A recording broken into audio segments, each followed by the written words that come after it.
The Battle of Antietam. The bloodiest one-day battle in American history.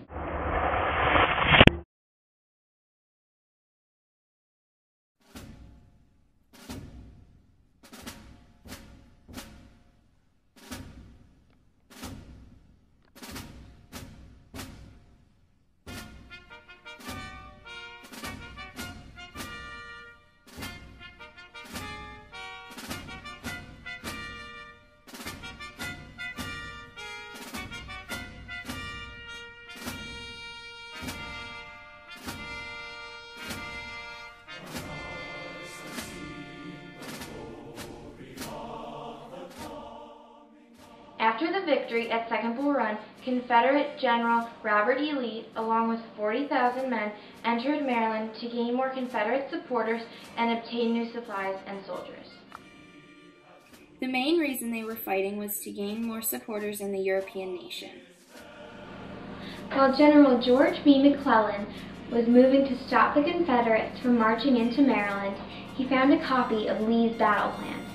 Lee's plan was to divide his army into 3 flanks and attack from all sides, but they were too far apart, making it easy to be defeated. After finding the battle plan, McClellan waited 18 hours before taking advantage of it. Lee sent out his army, ready to fight behind Antietam Creek. Jackson, also a Confederate, defended the left flank, which was on the Potomac River.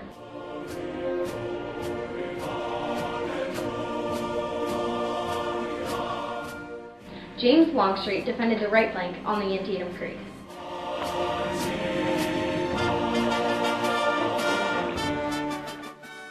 The Confederate rear was blocked by the Potomac River.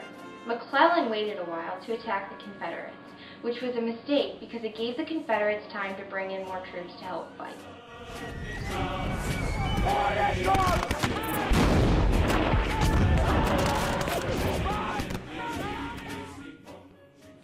There were 3 parts to the battle.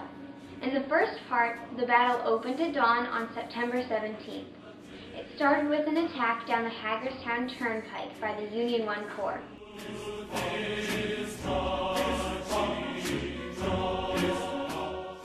Joseph Hooker, a Unionist, had his artillery open fire first on Stonewall Jackson's men from across the cornfield on the Miller farm.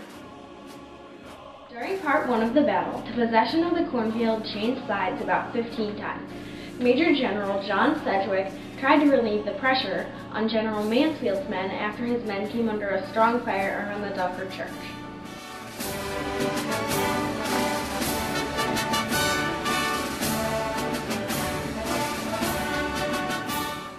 General Sedgwick moved into the West Woods, and as a result, the Confederates were assaulted from all 3 sides. Throughout the morning, there were over 12,000 casualties.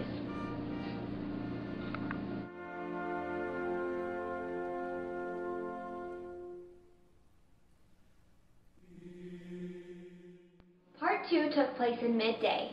Major General William French went to support Sedgwick, but ended up taking the wrong road and headed south. Along the way, they encountered Major General Hill, a Confederate, defending a ridge in a sunken road.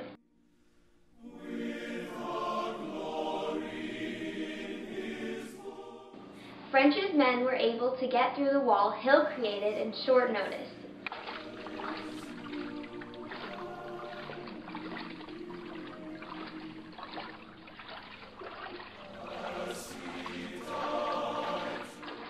Finally, the Union forced the wall to fall back, leaving the Union with a victory. With the amount of casualties and deaths, the sunken road was renamed Bloody Lane. There were about 5,500 casualties along the 800-yard road.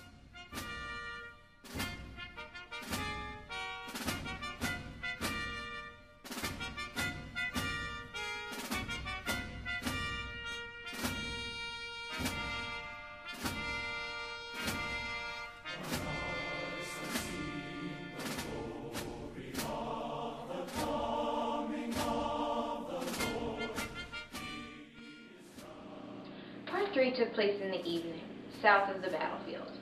When the battle at Bloody Lane drew to a close, the Union artillery concentrated on a strong and heavy invasion. This happened at a stone bridge that crossed the Antietam River and the hillside. Then the Confederates were soon forced to back off the top of the hill.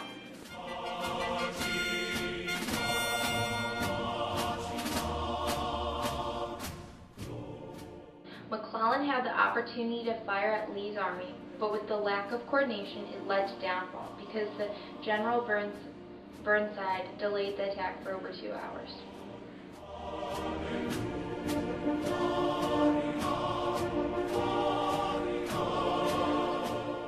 The Union Army finally began moving their thousands of troops toward Lee's weak flank in mid-afternoon.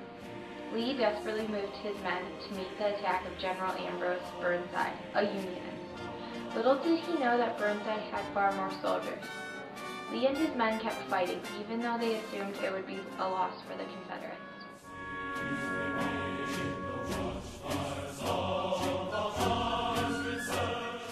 The Union moved 900 yards away from Lee's only escape route as the town of Sharpsburg was in flames.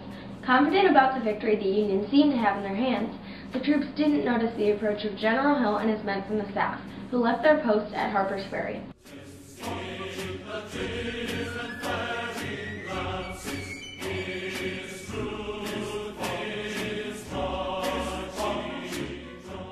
With Burnside's self-confidence, Lee and his men were able to attack the left flank.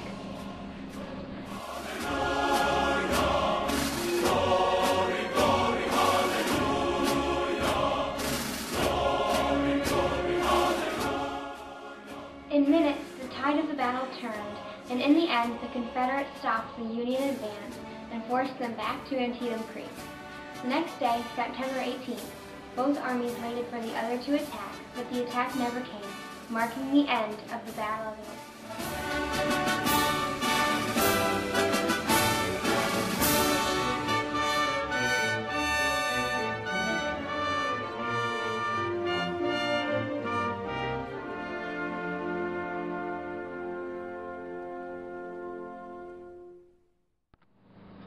In the end of the battle, even though they were stopped from advancing north, the Unionists pulled off a win after Lincoln passed the Emancipation Proclamation.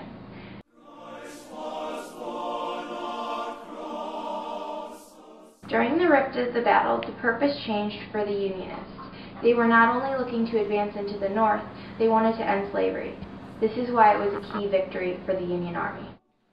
Some other events taking place in 1862 would be Lincoln issuing the Civil War, the Battle of Shiloh that took place in April, which was a Union victory. On March 8th, the Confederate ironclad Merrimac launched, and on March 9th, the Monitor and the Merrimac battled at Hampton Roads. Another event would be the 7 Days Battle, which took place in July, ending the Peninsular Campaign. The Confederates won the battle at Harper's Ferry in September. Last week, the Union lost at the Battle of Fredericksburg.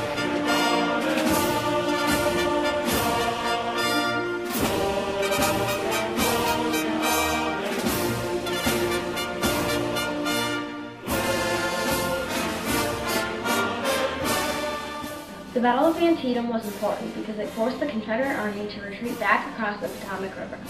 It was also important because it gave Lincoln a reason to issue the Emancipation Proclamation, which he had wanted to do but couldn't find the right time.